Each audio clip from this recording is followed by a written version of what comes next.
everybody, I'm Tom Vassell. And I'm Chris Yee. And today we're taking a look at 6 small games, and we're going to give you 6 quick reviews of those 6 small games, which each have 6 small corgis. No, it's one of them. These Cutest are one. interesting themes, some of them. So we're just going to go through them one at a time. You ready? Least interesting theme first. No, that's true. We're going to go from smallest to largest. 13 Leaves. There's leaves, baby. It's a game about 13 leaves. It's a card shedding game, a game in which you are trying to get rid of all the cards in your hand. It does it slightly different, well, as all games thus should do, right? Right. No, it's Uno. No. Take a look at how it plays. We'll be right back. In 13 Leaves, the object is to get rid of cards from your hand. The cards are numbered from 1 to 13. There's some dots on them to show you how many are in the deck. So there's 2 13s and there's 2 1s, but there are 8 7s. So you'll shuffle these cards, deal them out, and on a player's turn, they're going to play a card or cards in the middle of the table. Each successive player has to play lower or higher than one of the extremes. So here, I could put 5 on this side. I might put 10 on this side. And in fact, I could play a 10 on top of a 10. But here's the rule. When you add more cards, you have to add at least that many cards. So if I want to play cards beyond the 10, I would have to play, for example, 2 11s. 1 11 would not be good enough, but 2 of them are. And in fact, if I wanted to play more 11s on top of this, I would need to play 2 more 11s, which means the next person would have to play 4 12s, which is impossible because there's only 3. So at some point, you're not going to be able to play. And when you can't play, you will take any one card here, add it to your hand, and then put your hand face down, and you are out. The last player who doesn't pass clears all the cards, and they'll start a new one. Everyone gets their hands back, and you keep going until someone gets rid of all their cards. That person is the winner. Although you can play a set amount of games, and whoever you get a certain amount of points for cards that are still in your hand when someone goes out, and someone gets 20. That person, whoever has the lowest score, wins. Quality-wise, I really like how this looks, even if they are leaves. But it does some things that are nice. Like, I really like that it tells you how many cards there are of each number. I love that printed on the cards, yes. Especially in this game where it really matters. Can I even get enough 8s to beat a 7? Or, 6 7s? Well, the answer is yes, I can, because it tells me that on the 8 card. Right. This is a weird one for me because the first time I played it at 3 players, and it really kind of bombed. It was a little bit of card play, and then someone was out of cards. It went really fast. But when I played it with 4 and 5, it was much more interesting because each round, the card that you take goes into your hand, and you sit there and go, oh, which card should I take? If I take this card, I should make it easier for someone else to play a card, so I shouldn't take that one. But I also have 2 of them. Right, I would like to have multiples of the same ones, right? It kind of has the same decision point that Scout has a little bit, but I feel like Scout kind of forces you, another very popular card shedding game like this, it forces you to take cards out. And in this one, I enjoy that moment of having to pass in order to grab a card. I think I like that feeling more. It gives me a little bit better of a choice. Part of it being the distribution kind of makes that, right? There's fewer cards in the extremes, but it's easier to play an extreme card. But there's fewer of them, so it's harder in a different way. Right. Putting them out in the middle is just a different way to play cards, but it kind of works with your brain a little bit better. This is probably closer to Jungo, actually. A little bit, When you take a card, it's very slight. You have to note that it's a very small game. I mean, you notice when the advanced rules are basically just play longer. Yeah, play more hands. That's not advanced rules, okay? But yeah, I like it. I like it enough, actually. I think it's a nice little game of card shedding, but that's not too complex. It's one that I would play easily just because it feels a little bit different. I'd be hesitant to go back down to 3 players, but with 4 and 5, I enjoyed it a lot, and I'd give it a 7. I would give this one for myself a 7.5. I think that the nice production, the little slip box and stuff, they clearly put some care and stuff into it. The cards look beautiful, but more importantly, I think the game is solid. It's good fun, and it's one that I'd come back to happily. That's 13 Leaves. All Aboard is a small box game from DeVere, which, for us at least, traditionally, most of them are not very good. Unfortunately, there's a few good ones, but not many. A few good ones, and several of them are not just not good. Several of them are not really trying to dunk on them, but some of them are very bad. Well, this one here is a Noah's Ark type thing, I suppose, but the front of the box makes it look like the game is for 5-year-olds. A little bit, yeah, but there's multiple boats. There's multiple arcs. Yeah, in this game, you're trying to get lots of animals on boats without sinking the boat. Here's how it plays. Each player is going to have their own deck of animal cards, and you can see each of these animals here has a weight. So the elephant is the heaviest, and in fact, the peacock can fly, so therefore it is a negative weight. Some of them have special abilities on them, and they also have a certain number of victory points if they get to safety. Each round, you're going to put a certain number of ships in the middle of the table, equal to the number of players. For each of the 4 rounds, starting with the first player, players are going to place one of their animals face up in any boat that they want to put that animal in. And then you'll put another animal face down in said boats. And then you'll put another animal face up. So as you're doing this, you're trying not to go over the weight of the boats, if possible. Maybe you want the boat to sink. After everyone has done this, we're going to reveal each of these, and you're going to determine a few things based on the animals that show up in each of the boats. First of all, if there are 2 of the same animal in the boat, hooray, they fall in love. Each of those players gets a love card worth 2 points. But if there are 3 animals of the same type, then they have a big fight, and the boat immediately sinks. Not only that, but if 2 animals are in love and have a special ability, the special ability doesn't go off. Speaking of special abilities, the mouse, if the mouse is in the same boat as an elephant, you will replace that boat with another random boat. Peacocks, well, their special ability is that they're -2. Foxes, if the boat sinks, the fox will jump to the next free boat. Octopuses want the boat to sink because, well, that's how they get points. And monkeys will drive the next heaviest creature away. And elephants, well, they're scared away by mice. And there's a few other things. Lions will eat another animal that's in the boat. After you've done all these special abilities, you'll compare the weight of the boat to the boat. And if it survives, everyone is going to keep the points on those cards as victory points, unless it's the octopus, in which case you're sad because the octopus so dearly wanted to drown. If the boat sinks, you don't get points for those, unless, of course, you have the octopus who gets points when the boat goes down. Then you'll put out 4 new boats and go on to the next round. After 4 rounds, whoever has the most points is the winner. When I first started playing this, when I was very nervous about the special abilities of all the animals, like, oh, every animal has a special ability. Well, only 5 do, and that doesn't even count when the elephant's special ability is, I get scared by the mouse. That's actually the mouse's special ability. Yes, yeah. So really, it's just the octopus is trying to die, the lion is eating an animal, and then the monkey forces another animal off the ship. The other one's -2, again, isn't really a special ability. It's printed right on the card. Yeah. It's kind of an interesting game because until you play it, you realize most boats are going to sink. Oh, my heavens, yeah. Just the number of cards you have to play, you're going to sink a good number of them. So, yeah, when do you play out the one that jumps to the next ship? And, oh, no, that's going to sink that one. Well, it just keeps jumping. It doesn't mind. It's not getting slowed down. And can you get the elephant to safety? It weighs 11 or whatever, and the boat's 22, but there's a lot of people playing, so they're going to be dropping. Elephants are dropping out of the sky like wild. I don't think it's a great game, but I'm really amused by it. I've played games like this before where there's essentially you're all shooting for a target number but not going over. Yeah. Almost like area control type thing.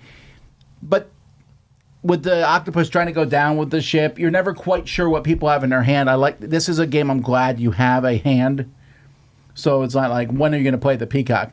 Well, I don't know, because I don't know if you even got it. It's a boon in that sense. It's a little bit of a drag in that, sometimes you draw a hand of cards, you go, well, goodbye, fellas, you're all going down, right? But it's probably stronger for just saying, hey, here's 3 cards, what do you do? And the fact that you play 2 of the cards face up, you can see most of the stuff, but there's that 1 card face down. You're not 100% sure what they put there. I think this is one of their better games. Again, that's not necessarily great, but I enjoy this one. This is one I would play with people, but I would play with, I think, people who aren't super gamers, because I think gamers will try to pick apart maybe the mechanisms of this more. I don't know how else to explain it.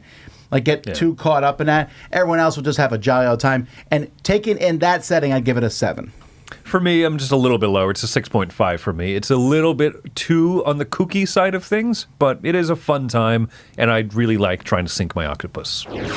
I love the title of this game, Cup the Crab. I think it's written such a weird way on this box. Other places it clearly reads Cup the Crab, but the front I would not have guessed that. CC your pab. Anyway, this is a game Do about what I want to my pab, whatever I please. your crab. Thank you. Your hermit crab wants a bunch of cups on the beach and is collecting them. This is a game in which you're trying to collect a bunch of cups, but it's kind of a not push your luck, but more of a game of chicken. Who's going to go first? I'll show you. In Cup the Crab, there is a pile of cards that are various numbers here in this, from 1 to 10. And 14 of these cards will be given to each player.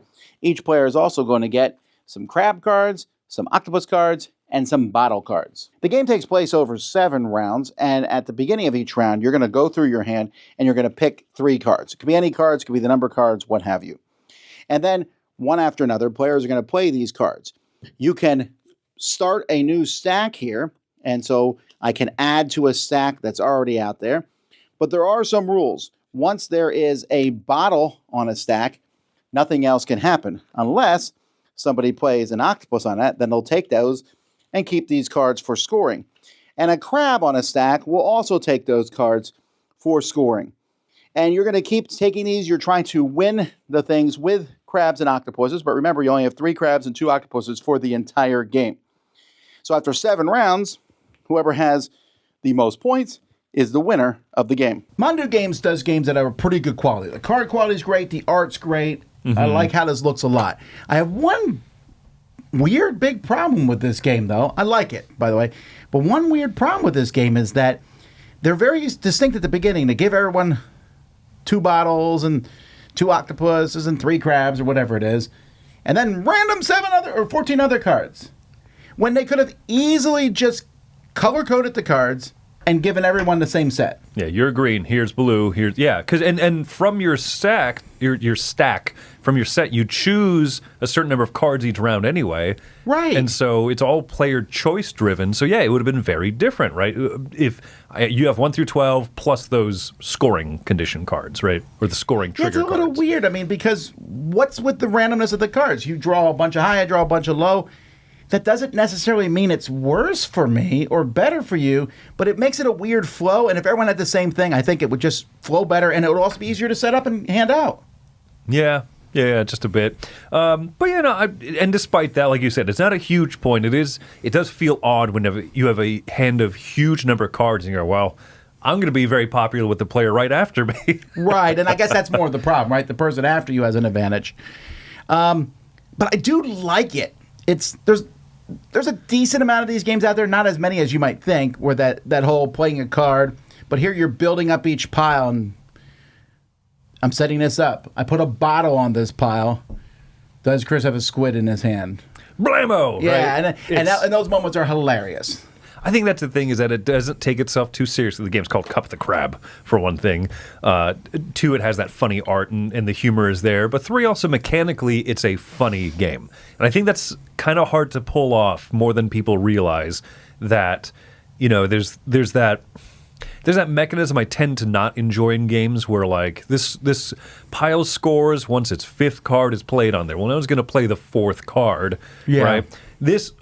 It's kind of close to that as you keep playing more cards on there. You're like, someone's going to score this at some point. But the fact that no one might have taken a crab into their hand to score a pile, at some point everyone goes, who's taking it? Oh, none of us, right? That's funny. That's a good moment of humor in a game like this. What would you give it? I'd give this one a 7. I recommend it. I think that if you can find it, and if you want that type of humor in your game, then I think that this one's a winner. I agree. This one's also 7. I would give it a higher score, like if they would just hand out the red cards one person, the purple to another. I think that would have made it better. But I do like it, and there's some weird things that can happen, like 2 bottles are out there and no one took an octopus. So now we're playing a weird game, but that ebb and flow actually works in the game's favor. Agreed. That's Cup the Crab. Speculaas is a game about cookies, spiced cookies. This is not something I'm particular. I know I've had these before, but I'm not like particularly You don't have that nostalgia or that like deep connection with? These are just cookies. Biscuits, I know. For the chronically American. 2 cookies a day. Anyway, this is another tile-laying game and a drafting game. Here's how it plays. In this game, there are 2 types of cards. There are recipe cards, which are ways that you'll score points. And then there are different spices that you will use to make the cookies. There's also honey, which is included in the spices. And you'll be setting these cards into stacks of 8 of the spices and stacks of 6 of the recipes. And on your turn, what's going to happen is you'll be picking up a pile. You'll be going through. First, you'll pick one of the recipes. You'll pick one and then pass the cards to your neighbor. And then you'll play the card in front of you. Then you'll take the spices, and you can keep 2 spices. But if I take this card, this counts as both spices. But maybe I will take this card, and I'll play it like thus.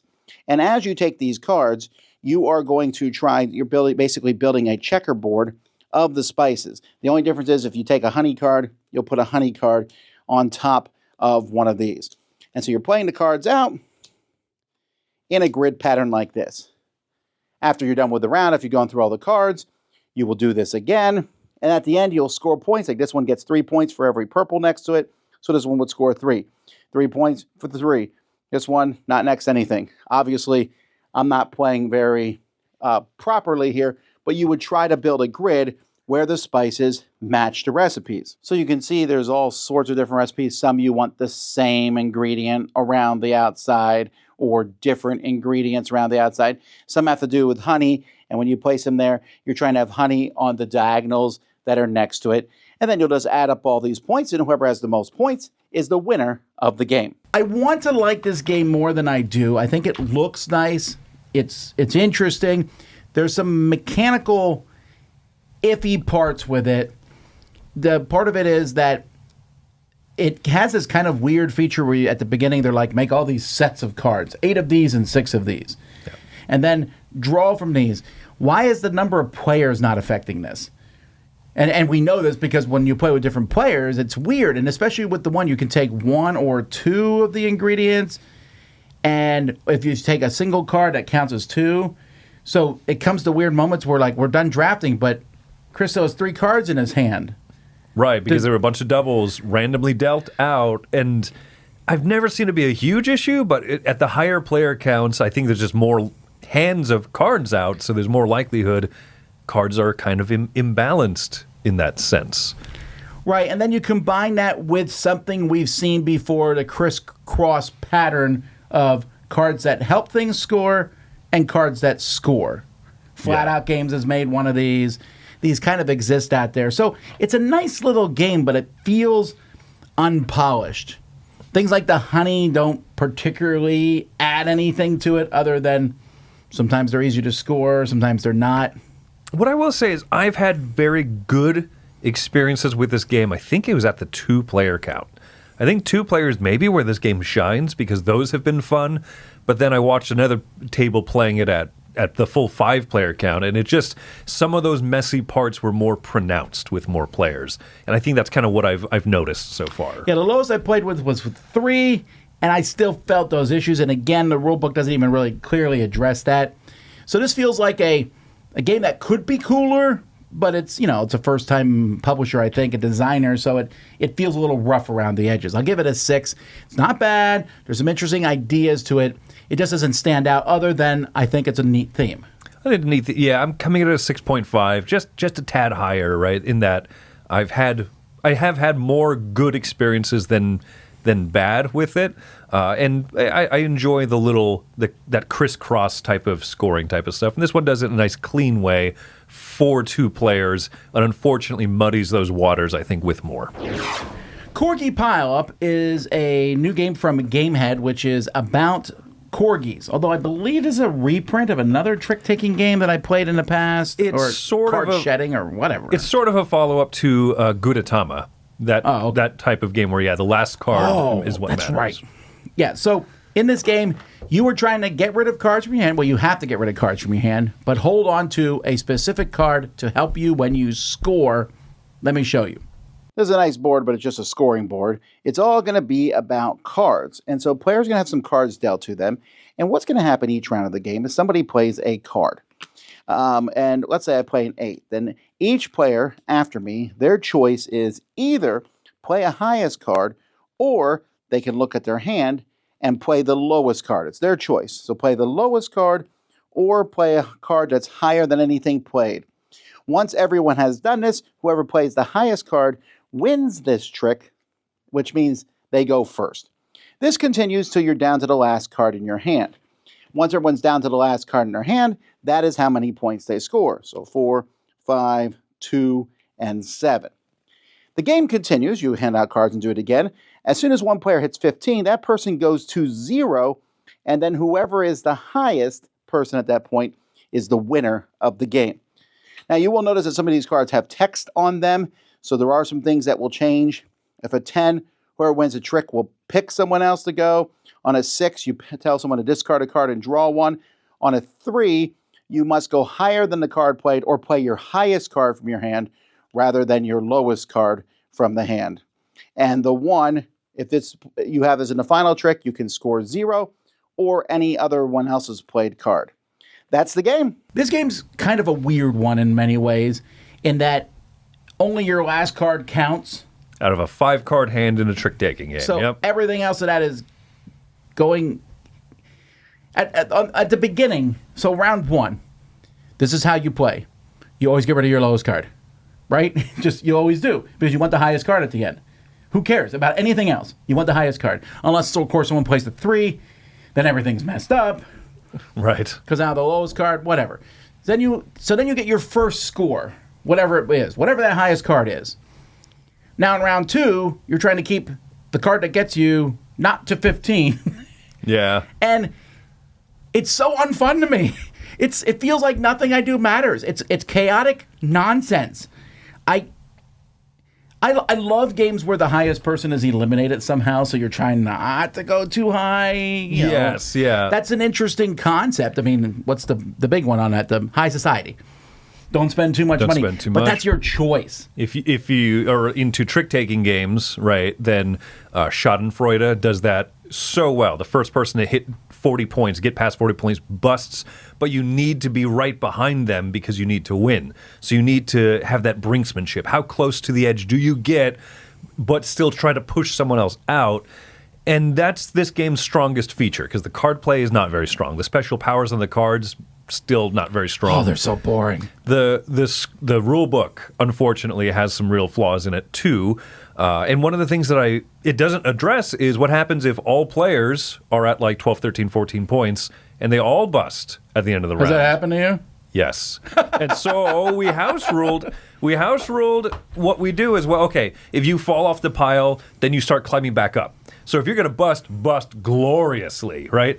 And so there's another game that does something similar to this called Trickerous, another trick-taking game where you don't fly too close to the sun. The game ends the round, someone hits the sun, but you can also do that bounce back. And you might win after hitting the sun, falling to the ground, and be like, whoop, whoop, whoop, whoop, whoop.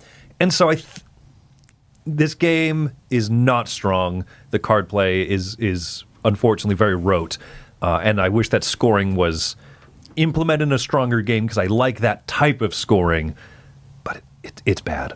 Also, there's a lot of corgis on the front. That's cute. What would you give it? I'd give this one a 4. I think this is the cutest of all the games that Gamehead has done. I love the art on this so much, but I can't consciously go higher than a 4. I can go lower. It's a 3 for me. I really dislike this game. And I want to like it because I don't mind a pile of dogs. I think that's funny, but it doesn't excuse the gameplay where I feel like half my decisions are obvious and the other half are, I guess we'll see what happens. First Class Letters is a word game from Gamehead here, and Peter Hayward, who has done a whole lot of different games of all different types, now he's trying his hand at word games.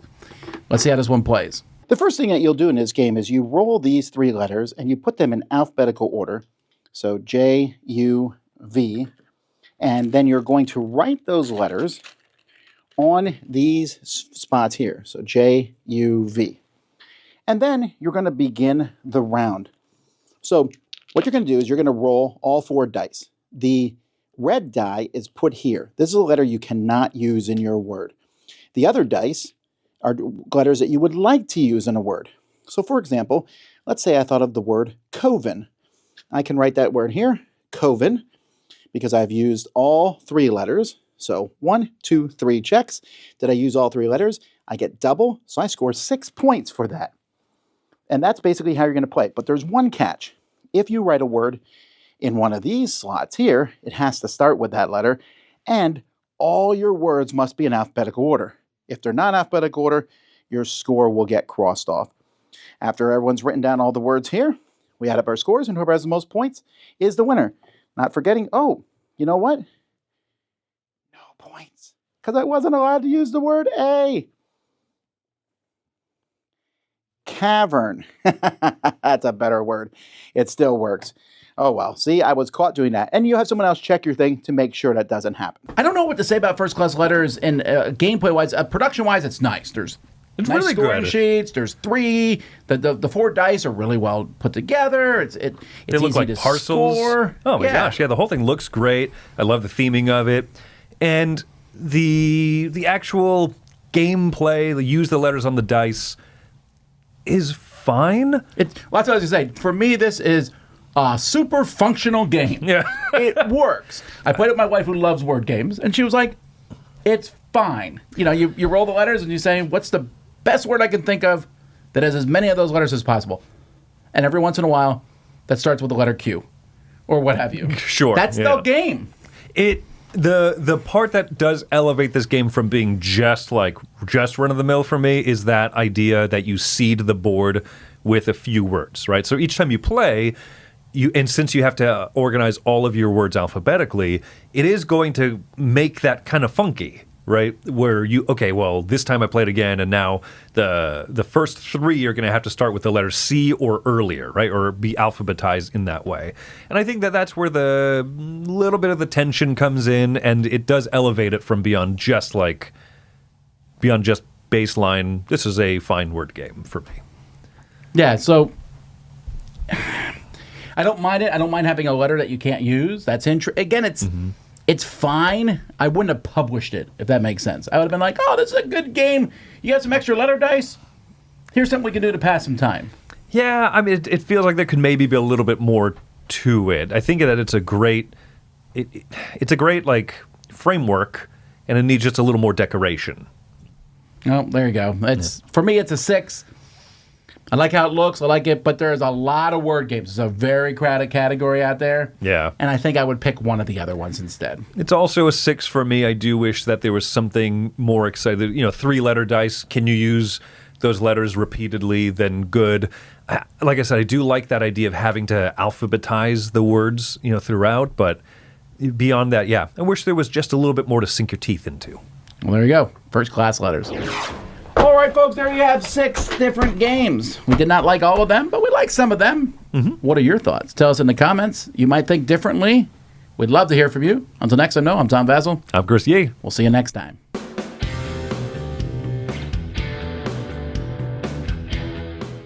Hey everybody, thanks for watching another video from the Dice Tower. Hey, you want to learn more about us, communicate with us? We have a Facebook group, we have a Discord channel, lots of different ways to get involved with the Dice Tower. You can find that in our Linktree link below. So just click that, it will take you and you can communicate with us on Facebook, join our Facebook groups. There's lots of cool things that you can find and become part of the Dice Tower. Thanks so much for watching. I'm Tom Vasil.